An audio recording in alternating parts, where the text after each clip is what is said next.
ಅಣ್ಣ, ಇದು ಸತ್ಯಮ್ಮನ ದೇವಸ್ಥಾನ ಅಂತ ಸುಮಾರು 30 ವರ್ಷದಿಂದ ನಡೀತಾ ಐತೆ ಪೂಜೆ ಕಾರ್ಯಕ್ರಮ. ಇಲ್ಲಿ ಯಾರೋ ಕಿಡಿಗೇಡಿಗಳು ಇದೇನೋ ಗೆಟ್ಟದು ಔಷಧಿ ಬಿಟ್ಟು ಯಾರು ದೇವಸ್ಥಾನಕ್ಕೆ ಬರ್ತಾ ಇಲ್ಲ, ನಿಲ್ಲಕ್ಕಾಗ್ತಾ ಇಲ್ಲ. ಇದು ಏನಾದರೂ ನೀವು ಪರಿಶೀಲನೆ. ಇದು ಆಗಿರೋದು ಗುರುವಾರ ರಾತ್ರಿ ಆಗಿರೋದು. ಗುರುವಾರದ ರಾತ್ರಿ ಆಗಿದ್ರೆ ಶುಕ್ರವಾರ ಪೂಜೆಗೆ ಬಂದಿದ್ದಾರೆ.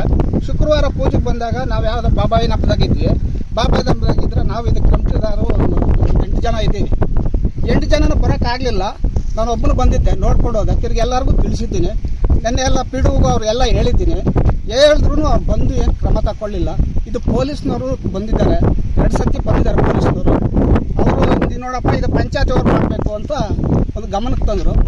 ಅದಕ್ಕೆ ನಿಮಗೂ ತಿಳಿಸಿದ್ವಿ. ಎಲ್ಲ ತೊಂದರೆ ಅಂದರೆ ತನಗಳು ಕುಡಿಯೋದು, ವಾಸನೆಗೆ ನಿಲ್ಲಕ್ಕಾಗಲ್ಲ. ಜನಗಳ ಗಿಡಗಳೆಲ್ಲ ಹಾಳಾಗಿ ಹೋಗ್ತವೆ. ಬೆಳಿಗ್ಗೆ ತೊಂದರೆ, ತರಕಾರಿ ಕುಡಿದ್ರೆ ಅದಕ್ಕೂ ತೊಂದರೆ. ಹೋಗೋದು ಹೆಂಗೆ ಇದ್ರೆ ಅದು ವಾಸನೆಗೆ ಹೋಗ್ತಾರೆ ಜನಗಳು ಒಂದು ದಿವಸ ಒಂದು 4 ಗಂಟೆ ಕುಡಿದು ಬಿಟ್ರೆ ಜನಗಳೇ ಹೋಗ್ಬೋದು.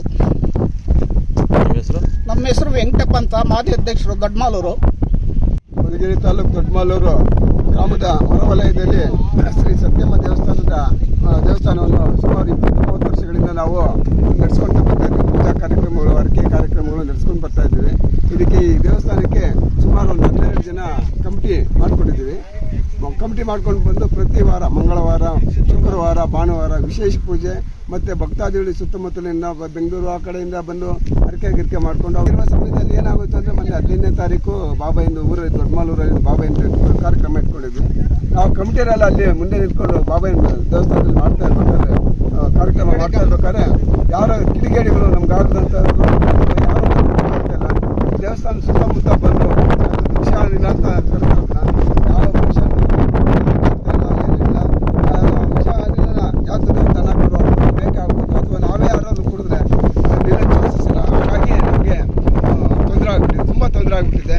ಇದರಿಂದ ಬೆಳೆ ಕೂಡ ನಷ್ಟ ಆಗಿದೆ. ನೋಡ್ರಿ, ಆ ಕಡೆ ಪಕ್ಕದಲ್ಲೇ ನಾವು ವಿಡಿಯೋ ಕೊಟ್ಟಿದ್ವಿ.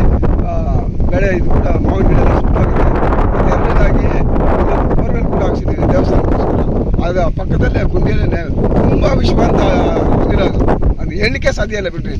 ಇವಾಗ ನೋಡ್ರಿ, ಅಕ್ಕಪಕ್ಕದಲ್ಲಿ ನೋಡಿ ನೋಡಪಣ ಎಲ್ಲ ಕೂತ್ಕೊಂಡು ಎಲ್ಲ ಮುಚ್ಕೊಂಡು ನಾವು ವ್ಯವಹಾರ ಮಾಡ್ತೀವಿ. ಪೂಜಾ ಕಾರ್ಯಕ್ರಮ ಬಂದರೆ ಪಾಪ ವಾರದಿಂದ ವಾಪಸ್ ಹೊರಟೋಗ್ಲಿಕ್ಕೆ ಆಗ್ತಾ ಇಲ್ಲ.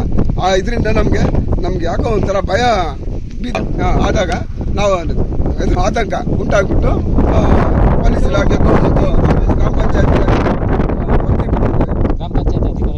ಇದುವರೆಗೂ ಸಹ ಇದುವರೆಗೂ ಬಂದಿಲ್ಲ. ಅಧ್ಯಕ್ಷರು ಮಾತ್ರ ಬಂದಿದ್ದಾರೆ.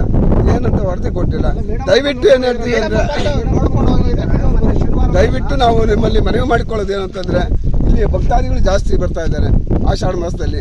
ಅದಕ್ಕೆ ನಮಗೆ ತೊಂದರೆ ಆಗದಂಗೆ ಅವ್ರಿಗೆ ಏನಾದರೂ ಒಂದು ವ್ಯವಸ್ಥೆ ಮಾಡಿಕೊಡ್ಬೇಕು ಅಂತ ನಮ್ಮ ಪತ್ರಿಕಾ ವರದಿಗಾರರಲ್ಲಿ ಮನವಿ ಮಾಡಿಕೊಡ್ತೀವಿ. ಪ್ರಸಾದ ಈ ಸತ್ಯಮ್ಮ ದೇವಸ್ಥಾನ ಕಮಿಟಿ ಮೆಂಬರ್ಗಳು 13 ಜನ ಇದ್ದೀವಿ. ಸುಮಾರು ಮಧ್ಯಾಹ್ನ 2 ಗಂಟೆ ಮೇಲ್ಪಟ್ಟು ಯಾರೋ ಅಪರಿಚಿತರು ಬಂದ್ಬಿಟ್ಟು ಏನು ಲಿಕ್ವಿಡ್ ಸುರಿದರೋ ಇಲ್ಲ ಏನು ಸುರಿದೋ ನಮ್ಮ ಗ್ರಾಮ ಪಂಚಾಯತ್ ಆಫೀಸರ್, ದೊಡ್ಡಮೂಡಿ ಆಫೀಸರ್ದ ಏನು ದೇವಸ್ಥಾನ ಪಕ್ಕ ಇರತಕ್ಕಂಥ ಒಂದು ಕುಂಟೆ ಹತ್ರ ನೀರಿಗೆ ಕಲುಷಿತವಾಗಿ ಏನೋ ಕೆಮಿಕಲ್ ಹಾಕೋರೋ ಏನು ಹಾಕಿರೋ ಗೊತ್ತಿಲ್ಲ. ಆದರೆ ವಿಪರೀತವಾದ ಸ್ಮೆಲ್ ಬರುತ್ತೆ.